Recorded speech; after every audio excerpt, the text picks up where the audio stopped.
Natania Sage Lipp, also known as my fellow closet weirdo. Now, for those of you questioning what that is, it is a person who appears completely fine from the outside, but once you get them talking, everything they say surpasses any known level of normality. We possess a sense of humor only understood by each other and our cross-country team, mainly because we don't have any social boundaries. Now, let's also take a moment to picture sweet little Natania at a 2 Chainz concert, because that did indeed happen. On a more serious note, Natania is easily one of the best people I know. And I know she's going to do great things next year wherever she ends up. She works hard and has the mindset to accomplish whatever she wants in the future. I know I probably like your parents more than you, but I love you to death, and I'm going to miss you so much next year. Good luck on your speech, Daddy.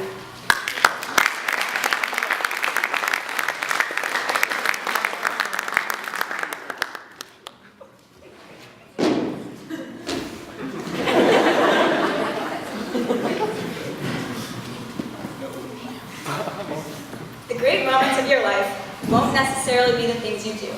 They'll also be the things that happen to you.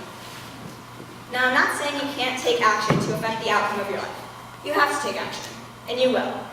But never forget that on any day, you can step outside the front door, and your whole life can change forever.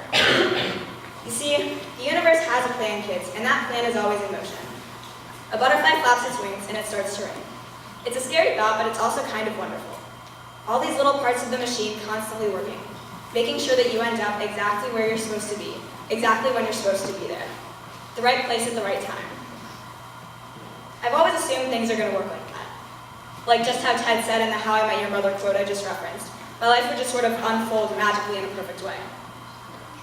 Well, I sat in your seat for 3 years, and I always just assumed that when it was my turn to give my senior speech, a light bulb would pop into my head and tell me exactly what to write about.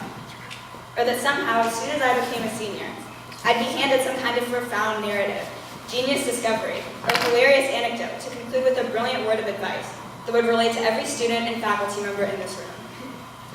Well, that light bulb didn't go off. It still hasn't. Yours won't either. You're not just going to wake up one day as a senior and know exactly what to talk about for your senior speech. Imagine getting up on stage, being handed a microphone, and realizing you have nothing to say. And then you realize you're not wearing pants.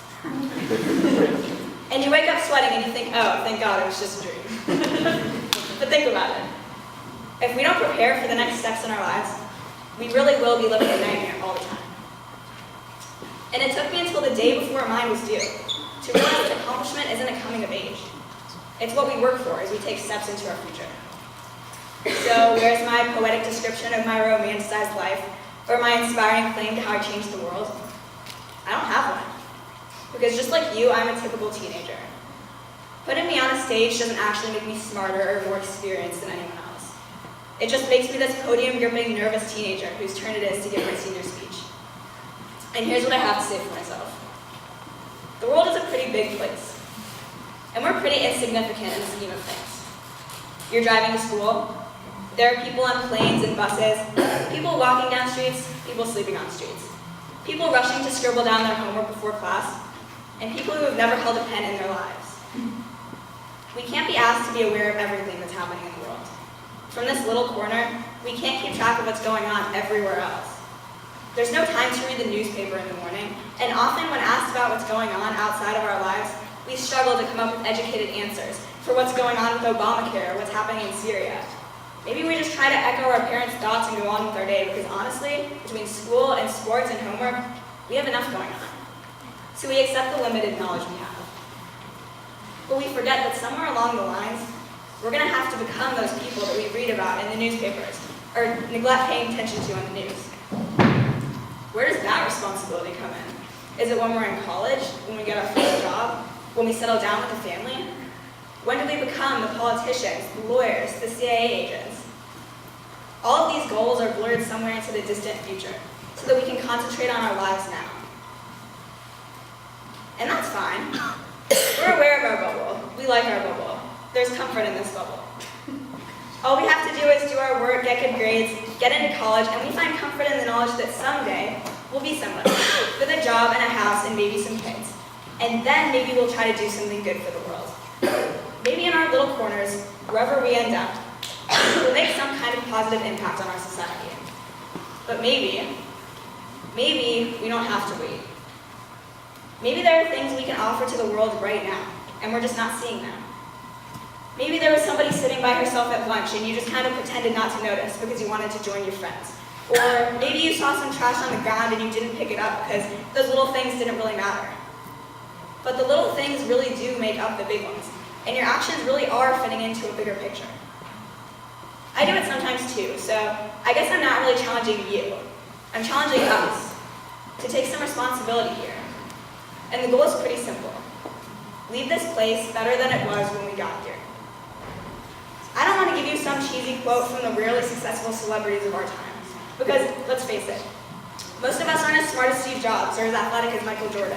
We don't all have the beauty of Blake Lively or a catchy name like 2 Chainz to make us successful. We kind of have to carve our own path, find our own talents. We draw a line for ourselves somewhere down the road and we think, that's where everything will change.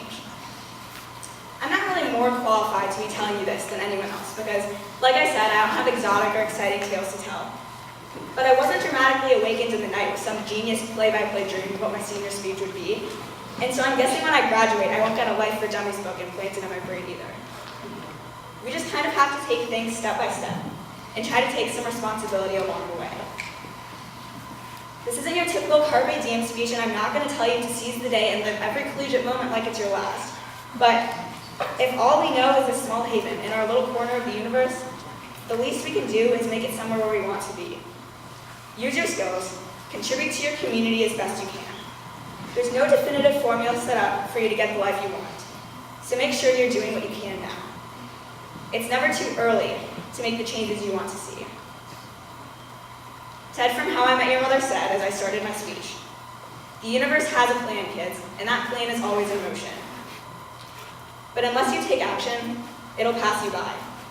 Don't let the universe move too fast for you.